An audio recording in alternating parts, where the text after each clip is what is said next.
Hello everyone, welcome to అదిరేటి రుచులు. ఈరోజు అన్ని రకాల టిఫిన్స్ లేకైనా లేదంటే రైస్ లేకైనా సెట్ అయ్యే విధంగా కొబ్బరి కారం పొడి ఎలా తయారు చేసుకోవాలో చూపించబోతున్నాను. చాలా చాలా రుచిగా ఉంటుందండి. చేసుకోవడం కూడా చాలా తేలిగ్గా చేసేసుకోవచ్చు. 10 నిమిషాల్లో ఈజీగా తయారు చేసుకునే రెసిపీ అండి. మరి ఈ కొబ్బరి కారం ఎలా తయారు చేసుకోవాలో చూపిస్తాను పదండి. ముందుగా నేను ఇక్కడ కొబ్బరి ముక్కలను ఈ విధంగా పల్చగా ముక్కలుగా కట్ చేసి పెట్టాను. 1/2 కప్పు వరకు. ఇప్పుడు స్టవ్ ఆన్ చేసుకొని ప్యాన్ పెట్టేసుకొని ఇందులోకి 1 టీ స్పూన్ నూనెను వేసేసుకొని ఇప్పుడు నూనె వేడెక్కిన తర్వాత 1 టీ స్పూన్ ధనియాలు, 1/2 టీ స్పూన్ జీలకర్ర వేసుకొని వీటిని 1 నిమిషం పాటు వేయించుకోవాలి. ఇవి కాస్త వేగిన తర్వాత ఇప్పుడు ఇందులోకి కారానికి తగ్గట్టుగా 10 నుంచి 12 ఎండుమిర్చి వేసుకోవాలి.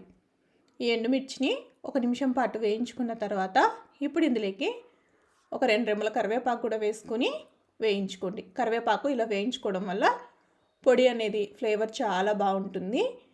ఇప్పుడు ఈ ఎండుమిర్చి కరివేపాకు వేగిపోయినాయి కదా, ఇప్పుడు స్టవ్ ఆఫ్ చేసుకొని చల్లార్చుకుందాం. ఇప్పుడు మిక్సీ జార్లోకి కట్ చేసి పెట్టుకున్నటువంటి కొబ్బరి ముక్కలు అలాగే వేయించుకున్నటువంటి ఎండుమిర్చిని కూడా ఇందులోకి వేసేసుకోవాలి. ఇలా వేసుకొని రుచికి తగువైనంత కల్లుప్పు వేసుకుందాము. ఇలా వేసుకొని ఇప్పుడు ఇలా ఈ విధంగా గ్రైండ్ చేసుకోవాలి. ఇప్పుడు ఒకసారి కలిపేసుకుందాము. ఈ విధంగా ఉంటే సరిపోతుందండి. మరీ మెత్తగా గ్రైండ్ చేసుకోవద్దు. ఇప్పుడు ఇందులోకి ఒక వెల్లుల్లిపాయని పొట్టు తీయకుండా వేస్తున్నాను. మీరు కావాలంటే పొట్టు తీసుకొనైనా వేసుకోవచ్చు. 1-2 సార్లు మిక్సీని పల్స్ మోడ్లో తిప్పుకుంటే సరిపోతుంది. ఇప్పుడు స్టవ్ ఆన్ చేసుకొని ప్యాన్ పెట్టేసుకొని ఇందులోకి 1 టేబుల్ స్పూన్ వరకు నూనెను వేసుకోవాలి. నూనె వేడెక్కిన తర్వాత ఇందులోకి 1/2 టీ స్పూన్ మినప్పప్పు అలాగే 1/4 టీ స్పూన్ జీలకర్ర, 1/4 టీ స్పూన్ ఆవాలు వేసుకుని వీటిని దోరగా వేయించుకోవాలి. అక్కడక్కడ మినపప్పు తగులుతూ ఉంటే టేస్ట్ బాగుంటుంది. ఇప్పుడు ఇందులోకి 2 ఎండుమిర్చిని కూడా తుంపి వేసుకోవాలి. ఈ ఎండుమిర్చి కూడా ఈ విధంగా వేగిన తర్వాత ఇందులోకి 1 రెమ్మ కరివేపాకు కూడా వేసుకుని వేయించుకుందాం. ఈ విధంగా పోపుని వేయించుకోవడం వల్ల కొబ్బరి కారంలో అక్కడక్కడ మినపప్పు అందు తగులుతూ ఉంటే టేస్ట్ బాగుంటుంది.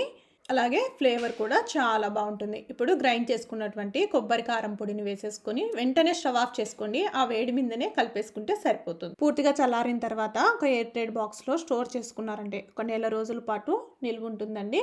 దోశ, ఇడ్లీ అలాగే ఉప్మా, పులగం, రైస్ దేంట్లోకైనా సరే చాలా బాగుంటుంది. ఒకసారి ట్రై చేసి చూడండి. మీకు కనుక ఈ వీడియో నచ్చినట్లయితే లైక్ చేయండి, షేర్ చేయండి, అలాగే కామెంట్ చేయండి. మరిన్ని రెసిపీస్ కోసం అదిరేటి రుచులు ఛానల్ని సబ్స్క్రైబ్ చేసుకోండి. Thank you everyone.